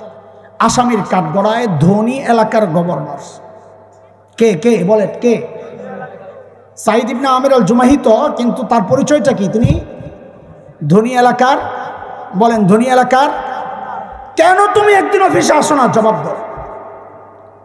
হযরত সাঈদ জবাব দিচ্ছেন, আমিরুল মুমিনিন, এই যে আমার গায়ে 2 টুকরা কাপড় দেখতেছেন, একটা লুঙ্গির মতো করে পরা, আরেকটা চাদরের মতো করে জড়ানো। আমিরুল মুমিনিন, আপনি তো জানেন আমি গরিব মানুষ, আমার না এই 2 টুকরা কাপড় ছাড়া আর কোনো কাপড় নাই। আরে অফিসে একদিন কেন আসো না, ওইটা না বলবা? আমিরুল মুমিনিন, 1 মাস পড়তে পড়তে পড়তে পড়তে দুর্গন্ধ হয়ে যায়, নিজেরও কষ্ট হয়, যারা আসে আমার কাছে ওদেরও কষ্ট হয়, তাই মাসে একবার উপরেরটা ধুয়ে দেই, শুকাইলে নিচে পড়ি, নিচেরটা ধুয়ে দেই, শুকায় গেলে গায়ে জড়াই, তারপর অফিসে আসি। আমিরুল মুমিনিন, আমি অফিসে একদিন আসি না এই কথাটা ঠিক না, আসতে একটু দেরি হয়। উনি হয়তো সকালে আইসা আমারে না পায়া ভাবছেন আমি আসি নাই, আসি দেরি হয়। হযরত ওমর তো বুঝছেন অভিযোগের ধরন কি, কিন্তু দাঁড়াইছে যেহেতু মানুষ জিজ্ঞেস করতে হয়, বলেন আপনার কি সমস্যা? 2 নম্বর জন দাঁড়ায়া বলতেছি কি আরো মারাত্মক অভিযোগ, বলে আমিরুল মুমিনিন, আমাদের গভর্নর রে দিনে তো পাই কিন্তু রাতে আর পাই না। কি ডিউটি নিছে বেটা, ওনারে রাতেও সময় দেওয়া লাগবে। দেখেন অবস্থা। হযরত ওমর তো রাগ হয়ে গেছেন, সাঈদ জবাব দাও, কেন তোমাকে রাতে পাওয়া যায় না? হায়, আসামির কাঠ গড়ায় আল্লাহর নবীর সাহাবী কাচুমাচু হয়ে জবাব দিচ্ছেন, আমিরুল মুমিনিন, এটা তো বলা আর প্রকাশ করার ব্যাপার ছিল না, এটা নিতান্তই একান্ত আমার ব্যাপার ছিল, কিন্তু এখন প্রশ্নের মুখে না বলেও তো পারছি না। আমিরুল মুমিনিন, কেন আমাকে রাতে পায় না? কাসসামতু হায়াতি বাইনা রাব্বি ওয়া বাইনা ইবাদি। আমিরুল মুমিনিন, জীবনটারে 2টা ভাগ করছি আমি। একটা ভাগ রাতটা আমি আমার মালিককে সময় দেই, আরেক ভাগ দিনটা মালিকের বান্দাদেরকে সময় দেই। কাদের কথা শোনাচ্ছি? যারা সফরে বের হলে সাথে করে মূর্তি নিয়ে যাইতো, আজকের পরিবর্তিত জীবনটা দেখেন, দিনেও দিনের কাজ করেন, রাতেও মালিককে সময় দেন। আমরা ব্যস্ত মানুষ, আমাদের সাথে ওনাদের মিলবে কোত্থেকে? আমরা ব্যস্ত, ওনারা তো ফ্রি মানুষ আছিলেন, ওই জন্যে মালিকের টাইম দেওয়ার সময় পাইছেন। আমরা তো কত ব্যস্ত না, এত কাজ, আমাদের মালিককে টাইম দেওয়ার সময় কোথায়, তাই না? আরে জালিম, আমি আর তুমি ছাড়া দুনিয়ার সব মালিককে টাইম দেয়। ওই একটা গাছের দিকে তাকায়া দেখো না, কি মনে হয় গাছটা বুঝি এমনি দাঁড়ায় আছে? না না, ওই গাছটাও দাঁড়ায়া দাঁড়ায়া মালিকের তাসবিহ পড়ে। যে কুকুরটাকে নিকৃষ্ট প্রাণী মনে করে তাড়ায়া দেই, ওই কুকুরটাও রুকুর হালতে মালিকের তাসবিহ পড়ে। যে পোকামাকড়গুলো রে পায়ে দলে মেরে ফেলি, ওই পোকামাকড়গুলো সেজদার হালতে মালিকের তাসবিহ পড়ি না কেবল আমি আর আপনি, কারণ আমাদের হাতে সময় নাই, আমরা ব্যস্ত। অথচ এই হায়াতের একটা ভাগ ফেসবুক কিন্তু ঠিকই পায়, এই হায়াতের একটা ভাগ ইউটিউব কিন্তু ঠিকই পায়, এই হায়াতের একটা ভাগ গায়ক গায়িকা, নায়ক নায়িকা, ওই সমস্ত মানুষগুলো কিন্তু ঠিকই পায়। আমার সমাজ পরিবার পায়, আমার সন্তান পায়, এমনকি আমার নেতাও পায়। পায় না কেবল আমার মালিক। মালিককে টাইম দেওয়ার সময় আমার হাতে নাই। সময় আসবে, কসম আল্লাহর, সেদিন চিৎকার করে করে শুধু কাঁদতে হবে আর বলতে হবে, ইয়া লাইতানি কদ্দামতু লিহায়াতি। সময় মতো যদি একটু পুঁজি বানায় আসতাম, তো আজকে আর এই বিপদ দেখা লাগে না। আফসোস করে করে কাঁদতে হবে। এই জন্য বলি ভাই, একটু বাইরে গেছি, আবার লাইন থেকে আবার আসবো ইনশাল্লাহ। একটু বলি শুনেন, পুঁজি কিন্তু লাগবে মালিকের সামনে দাঁড়ানোর জন্যে। ইয়াউমা ইয়াকুমুন নাসু লিরাব্বিল আলামিন, দাঁড়ানোর জন্য পুঁজি কিন্তু লাগবে। পুঁজি ছাড়া পার পাওয়া যাবে না। ছোট্ট একটা ঘটনা শোনায়া আবার লাইনে চলে যাব ইনশাআল্লাহ। পুঁজি পুঁজি পুঁজির একটা ছোট্ট গল্প শোনাই আপনাদেরকে। কষ্ট লাগতেছে না আপনাদের? লাগে লাগে, লাগবে না কেন? না লাগলে সব কেন পাইবেন? কোন বলবেন হ্যাঁ কষ্ট লাগে, দিনের জন্য করতেছি, সমস্যা কি? তাইলে না সব পাইবেন কষ্টের। আর যদি বলেন না না লাগে না, এটা নবীদের তরিকা না। হযরত আইয়ুব আলাইহিস সালাম আক্রান্ত হয়েছেন, তো কি বলছেন? আল্লাহ রে আল্লাহ, কিচ্ছু লাগবে না, আমি খুব ভালো আছি। কোরআন কি বলে? হযরত আইয়ুব আলাইহিস সালাম দোয়া করছেন, রব্বি আন্নী মাসসানিয়া দুররু ওয়া আনতা আরহামুর রাহিমিন। আল্লাহ, আমি বহুত কষ্টে আছি, আমার উপর রহম করেন। এটা হচ্ছে নবীদের শেখার রাস্তা। বিপদ কষ্ট বলবেন, আমি কষ্ট পাচ্ছি, কিন্তু দিনের জন্যই তো একটু কষ্ট, অসুবিধা কি? তাইলে না সব আসবে। ঠিক আছে কথা? চলে আমার মাদ্রাসার এক শিক্ষক, এই গত বছরের কথা, একদিন আমার অফিসে আমাকে বলছে, ভাই আপনাকে একটা ভিডিও দেখাই। যুবকরা, ও আমার ভাই সন্তান, একটু শোনো একটু শোনো। আমার মাদ্রাসার অফিসে আমাকে একটা ভিডিও দেখাচ্ছেন তার মোবাইলে। কোনো এক আরব দেশের এক টেলিভিশনের প্রোগ্রাম, সাক্ষাৎকার প্রোগ্রাম, ইন্টারভিউ নিচ্ছে একটা ছোট্ট বাচ্চাটার বয়স বড় জোর 13-14 হবে। বাচ্চাটা অন্ধ যে কেমন অন্ধ, চোখগুলো ভেতরে গর্ত আর কি, একদম আরবিতে বলে মাকফুফুলাই, ভিতরে দাবান। তো উপস্থাপক বাচ্চাটাকে জিজ্ঞেস করছে, আচ্ছা তোমার যে এই চোখের নিয়ামতটা নাই, তুমি কি আল্লাহর কাছে এই নিয়ামতটা ফেরত চাও? বাচ্চাটা ভাবলেশীন জবাব দিয়ে দিল যে না, আমি এই নিয়ামত আল্লাহর কাছে ফেরত চাই না। আমি তো অবাক হয়ে তাকায় আছি, বলে কি সে বোকা নাকি? এই নিয়ামত ফেরত চায় না, এটা বোকা নাকি? তো ভাবছি, আরে বয়স কম তো, এখনো বুঝ আসে নাই, এই জন্য হয়তো বলেছে। কিন্তু আমি তো ভিডিও দেখে অবাক হয়েছি। উপস্থাপক, সঞ্চালক, প্রোগ্রাম পরিচালক, তিনি তো সামনাসামনি বসা, তিনি আরো অনেক বেশি অবাক হওয়ার কথা, তাই না?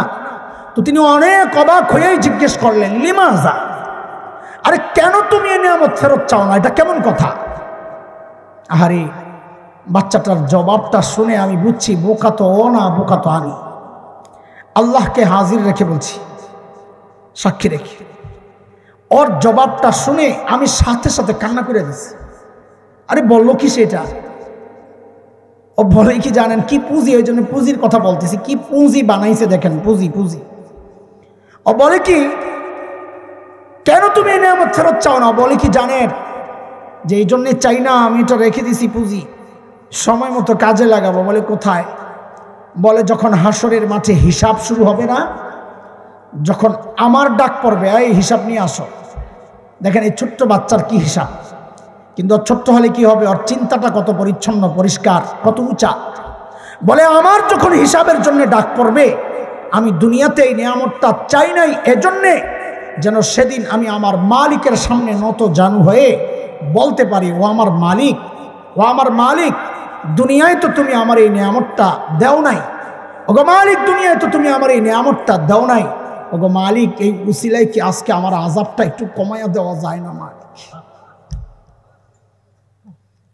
আমি কান্না করতেছিলাম ঠিক উল্টা চিন্তা করে, ওর কথায় না, আমি চিন্তা করতেছি অন্যটা, যে হারে হাসরের মাঠে যদি আমার মালিক আমাকে ঠিক উল্টা প্রশ্নটাই করেন, তো আমি কি জবাব দিই? ওকে তো এই চোখের নিয়ামতটা দিছিলাম, তুই তো ভোগও করছস, এখন আযাবটা একটু বাড়াইয়া দেই, তো আমি কি জবাব দেব? তোকে তো এই জবানের নিয়ামত দিছিলাম, তুই তো ভোগও করছস,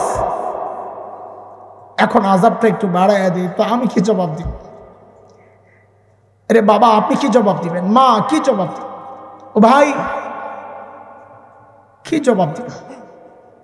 কার কাছে এমন কি পুঁজি আছে যে পুঁজি নিয়ে দাঁড়াবেন?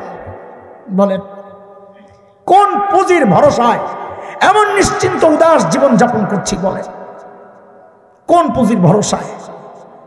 আমাদের কার কি পুঁজি আছে আমার তো জানা নাই, আমার নাই বলে বলছি।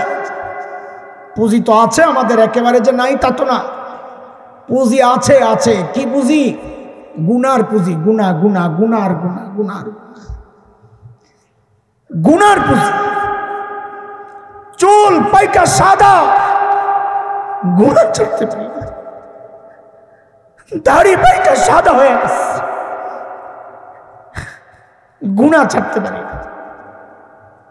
সূরা হাদীদের মধ্যে মালিক যেন আমাকে আপনাকে ডেকে ডেকে জিজ্ঞেস করতেছেন, আলাম ইয়ানিল্লাযীনা আমানু আন তাখশা কুলুবুহুম লিযিকরিল্লাহ। ওরে ঈমানদার, আল্লাহর ভয়ে তোর কলিজাটা কাঁপা ওঠার সময় কি হয় নাই? বাবা আর কত বলেন না, কম হয় নাই তো জীবনে, এবার একটু থামেন না, হয়েছে তো থামেন না। এরে যুবক, তুই কি ভেবেছিস রে যে আল্লাহ তোকেও দাড়ি পাকা পর্যন্ত সময় দিবেন, চুল পাকা পর্যন্ত সময় দিবেন? না রে বাপ, না। কত বাবাকে দেখলাম সন্তানের লাশ কাঁদে নিয়ে যাইতেছে। আরে কে জানে এই মজলিসও এমন কেউ থাকতে পারে যার খবর নাই ও বসে আছে এখানে, ওর কাফনের কাপড় চলে আসছে দোকানে। কে জানে কালকে খবর পাইতে পারেন বয়ান করে গেল হাসান জামিল তো দুনিয়ায় নাই, এই খবরও তো আসতে পারে। কোন ভরসায় ওই মালিকের গুনাহ নাফরমানি এইভাবে করছি যে মালিক আমাদেরকে এতটা ভালোবাসেন। আরে ভালোবাসারও তো একটা দাবি আছে, যিনি আমাদেরকে এত ভালোবাসেন তার নাফরমানি আর কত কাল? বলে কত ভালোবাসেন, বলে উদাহরণের তো শেষ নাই, চারদিকেই তো মালিকের ভালোবাসা। ছোট্ট একটা দেখাই, আরে আমি আপনি যখন দরজা জানলা আটকায়া গুনাহ করি, দরজা বন্ধ জানলা বন্ধ, ভেতরে গুনাহ চলতেছে, আমার মালিক আমাকে কত ভালোবাসেন।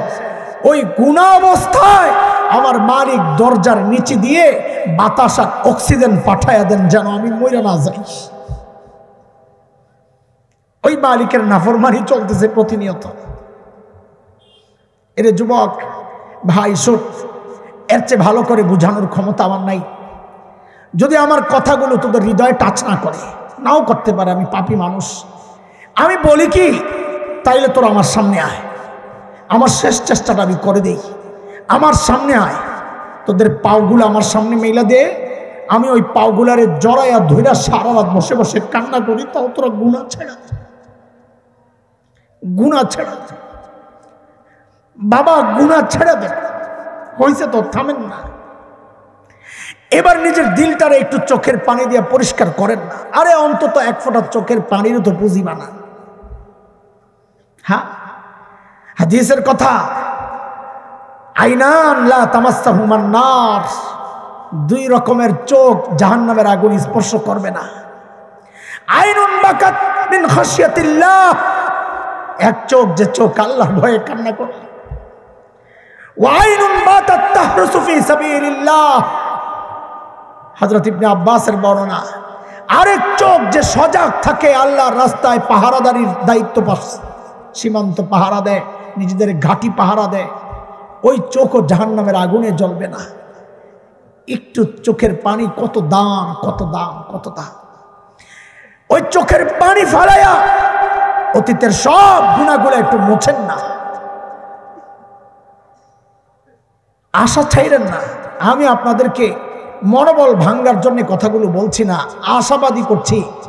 কারণ একজন মালিক আছেন, এতটুকুই চিন্তা, আমাদেরকে অনেক ভালোবাসেন। বলে কত ভালোবাসেন, আর একটা ছোট্ট উদাহরণ দিই, কত ভালোবাসেন। দুনিয়ায় মাও সন্তানকে অপরাধ করলে খোঁজে শাস্তি দেওয়ার জন্য, বাবাও খোঁজেন শাস্তি দেওয়ার জন্যে, দুনিয়ার সবাই অপরাধী খোঁজে শাস্তি দেওয়ার জন্যে। আমার আপনার এমন একজন মালিক আছেন যিনি অপরাধী খুঁজেন মাফ করার জন্য। প্রতি রাতে, শেষ রাতে মালিক ডাকতে থাকেন, আলা মিন মুস্তাগফিরিন ফাগফিরলাহ, কে কে গুনাহ করছস, আমি আসছি তোরে মাফ করতে, চা, মাফ চা, আমি মাফ করে দিব। এমন মালিক থাকতে গুনাহ নিয়ে ঘুরতে থাকা, এটা বোকা বোকা বোকা, দুর্ভাগা ছাড়া কিচ্ছু না। মুহতারাম হাজরিন, কথা চলে গেছে, অনেক দূর চলে, আবার আমরা জায়গায় আসি। হযরত সাঈদ ইবনে আমের আল জুমাহির বিরুদ্ধে অভিযোগ, সব শেষ করছি না আমি, সময় অনেক হয়ে গেছে। আমার যতটুকু বোঝানোর দরকার গল্পের ততটুকু নিয়ে আসছি। কি বুঝাইতে চাচ্ছিলাম এতক্ষণ বলেন? মানুষগুলো ছিল কি? এবার আমাকে জবাব দেন, এই যে পরিবর্তনটা কিসের ছোঁয়া? সবাই বলেন কিসের ছোঁয়া? কিসের ছোঁয়া? কোরআনের ছোঁয়ায়। ঠিক আছে, এই প্যাকেট আবার বন্ধ করে দেন, শেষ, এই প্যাকেটের কাজ শেষ। একটু অল্প সময় নিব, এই প্যাকেটটা খোলেন। এবার আমাকে বলেন, যেই কোরআন বর্বর আরবকে, জাহেল আরবকে, দুনিয়ার সবচাইতে খারাপ মানুষগুলোকে সর্বশ্রেষ্ঠ মানুষ বানাইয়া দিল, আমাদের জন্য দুর্ভাগ্য হচ্ছে আল্লাহ তাআলা সেই কোরআনকে আসমানে উঠাইয়া নিয়ে গেছে। কথা বলে না? নিয়ে গেছে? আছে দুনিয়ায়? ও দুর্বল হয়ে গেছে, হ্যাঁ, পুরাতন হয়ে গেছে। তাহলে আগের সেই পাওয়ার আর কার্যক্ষমতা হারায় ফেলছে। তো কি আগের মতোই? বলেন আগের মতোই? তাহলে আমাকে খালি ছোট্ট করে বলেন, যে কোরআন বর্বর আরবকে সর্বশ্রেষ্ঠ মানুষ বানাতে পারে, ওই কোরআন কি আমাদেরকে সর্বশ্রেষ্ঠ মানুষ বানাতে পারে না? পারে।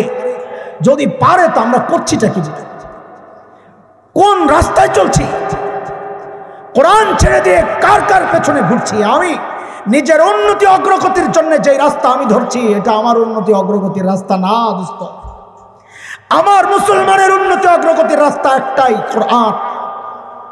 বর্তমান দুনিয়ায়ও দেখেন না আপনি, আজকে ওই আমেরিকান মডেলদেরকে কত জনে তোষামোদি করে ক্ষমতায় থাকার জন্যে, যাওয়ার জন্যে, অথচ একটা গ্রুপ কোরআনওয়ালা তালেবানরা ওরা তোষামোদি করে নাই, বরং দৌড়ের উপর রাখছে। দেখছেন কেমনি কুত্তার মতো লেজ গুটায়া পালাইছে। পাওয়ারটা কিসের? অস্ত্রের। পারমাণবিক অস্ত্র আছে তালেবানদের কাছে। কিসের পাওয়ার? কোরআনের পাওয়ার। আল্লাহু আকবার। কোরআন যারা ধরে তারা দুনিয়ায়ও জিতে যায়, জিতে যাবে আখিরাতে ইনশাআল্লাহ। ছোট্ট করে দুইটা কথা বলছি। আপনারা যারা নিজেও কোরআন শিখেন না, সন্তানকেও শেখাচ্ছেন না, মাদ্রাসাতুস সুফায় পাঠাচ্ছেন না, আপনারা নিজেরাও ঠকেছেন, সন্তানকেও ঠকাচ্ছেন। কেন? বাহিরে তো গর্ব করেন আমাদের সাথে, খুব ভালো আছেন, ভাব দেখান, কিন্তু ভেতরের অবস্থা যে কি আমরা জানি। শুধু আমরা জানি না, আপনারাও জানেন। পত্রিকাওয়ালাদের রিপোর্ট আছে আমার কাছে, কাটিং আছে। পত্রিকাওয়ালারা রিপোর্ট করেছে, উচ্চ শিক্ষার হার যত বাড়ছে, সন্তানের সাথে বাবা মার দূরত্ব তত বাড়ছে। কথাটা মিথ্যা কথা? এই গত রোজার ঈদের দিন টেলিভিশনওয়ালারা বৃদ্ধাশ্রমের একটা ভিডিও করছে। কোন টেলিভিশন আমি জানি না, আমার একজনে ভিডিও পাঠাইছে হোয়াটসঅ্যাপে। দেখেছি ওই বুড়া বুড়ির সাক্ষাৎকার নিচ্ছে, কষ্টে তাদের চোখ দিয়ে আহা কি আর্তনাদ, কি কথা, বুক ফেটে যাচ্ছে, কথা বলতে পারে না, কাঁপতেছে, ফিন্নি দিছে, খেতে পারে না, চোখের পানি পড়তেছে। আপনি অবাক হবেন, ওই বুড়া বুড়ি একজনের সাধারণ কোনো ঘরের ফ্যামিলি না, হাই সোসাইটি, এলিট শ্রেণী। একটা ভিডিও আসছে সাম্প্রতিককালে আমার কাছে, জাতিসংঘের অফিসার ছিল মহিলা, এখন ওই বৃদ্ধাশ্রমে কান্না করে বসে বসে। ওদের কান্না দেখে আমারও চোখে দিয়ে পানি আসছে। কিন্তু একটা বিষয় কল্পনা করে গর্বে বুকটা ভরে গেছে, সেটা কি জানেন? এতজন বুড়া বুড়ি সাক্ষাৎকার নেওয়া হলো, একজন বুড়িও তার পরিচয় দেওয়ার সময় বলেন নাই আমি হাফেজের মা। একজন বুড়াও তার পরিচয় দেওয়ার সময় বলেন নাই আমি আলেমের বাবা। এটা বলতে পারে না, এটা বলতে পারে না। কেন? কারণ এই হাফেজ আর আলেমদেরকে শেখানো হয় তার মায়ের পায়ের তলে তার জান্নাত।